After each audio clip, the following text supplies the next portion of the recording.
Indian overseas Congress के प्रमुख Sam Pitroda ने एक बार फिर से कांग्रेस के लिए मुश्किलें खड़ी कर दी हैं। पित्रोदा ने दक्षिण भारतीय लोगों को अफ्रीकन और पूर्वोत्तर के लोगों को चीनी की तरह बता दिया है। भारत की विविधता पर चर्चा करते हुए उन्होंने दक्षिण भारतीय लोगों की तुलना अफ्रीकी लोगों से और पूर्वोत्तर भारतीय लोगों की तुलना चीनी लोगों से कर दी है। पित्रोदा ने यह भी कहा कि पश्चिमी भारत के लोग अरब जैसे दिखाई देते हैं। पित्रोदा के इस बयान के बाद भारतीय जनता पार्टी एक बार फिर से कांग्रेस पर हमलावर हो गई है।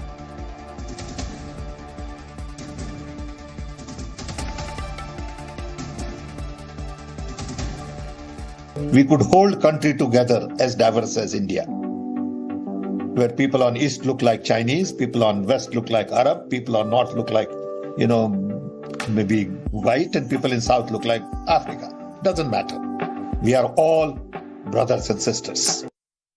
सैम पित्रोदा के बयान पर बीजेपी ने बड़ा हमला बोला है। बीजेपी प्रवक्ता सुधांशु त्रिवेदी ने कहा कि भारतीय संस्कृति, भारत की पहचान और यहाँ के लोगों की पहचान पर बेहद आपत्तिजनक बयान। वहीं केंद्रीय मंत्री पीयूष गोयल ने कहा कि उनका बयान देश तोड़ने वाला है।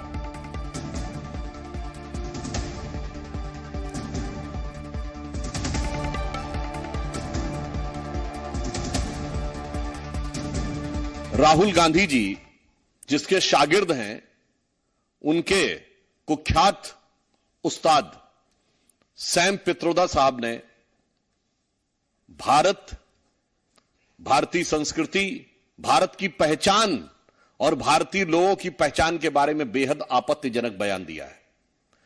अब ऐसा लग रहा है कि यह विषय कांग्रेस पार्टी जिस सीमा तक जा रही है, यह विषय चुनाव का नहीं रह गया है, यह विषय राजनीति का नहीं हो गया है, यह विषय भारत के अस्तित्व का हो गया है। कितना शर्मनाक है, वो देश को तोड़ने के अलावा, विभाजन करने की कोशिश के अलावा कांग्रेस दिशाहीन है। ना नेता है कोई, ना नेतृत्व है, ना नीति है या ना नियत है, कोई सकारात्मक सोच नहीं है, कोई विजन नहीं है। पूरी तरीके से हताश कांग्रेस पिछली बार से भी आधी सीटों पे रह जाएगी।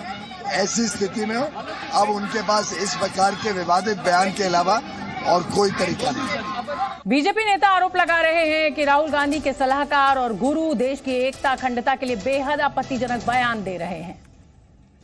अब सैम पित्रोदा भारत को क्या समझते हैं, ये तो बार बार स्पष्ट हो रहा है कि वो फेलियर हैं, देश को नहीं समझते, राहुल गांधी के एडवाइजर हैं। अब मैं समझ गया कि राहुल गांधी इस तरह से अनाप शनाप क्यों बोलते हैं, इस पर क्या टिप्पणी की जाए। ये हार की हताशा है, न हिंदुस्तान समझते हैं न देश की विरासत समझते हैं। अंकल सैम जो है वो राहुल गांधी के गुरु हैं और अमूमन अंकल सैम की बात राहुल गांधी के ही शब्द होते हैं, राहुल गांधी के ही सोच की बातें होती है। तो आज जो राहुल गांधी के गुरु अंकल सैम ने बोला है, वो दरअसल कांग्रेस की तथाकथित मोहब्बत की दुकान में किस प्रकार का सामान है उसका परिचय देता है। और हमेशा की तरह पित्रोदा के इस बयान से भी कांग्रेस ने किनारा कर लिया है। पित्रोदा का बयान दुर्भाग्यपूर्ण है, ये कांग्रेस की तरफ से जयराम रमेश ने कहा। पित्रोदा का बयान अस्वीकार।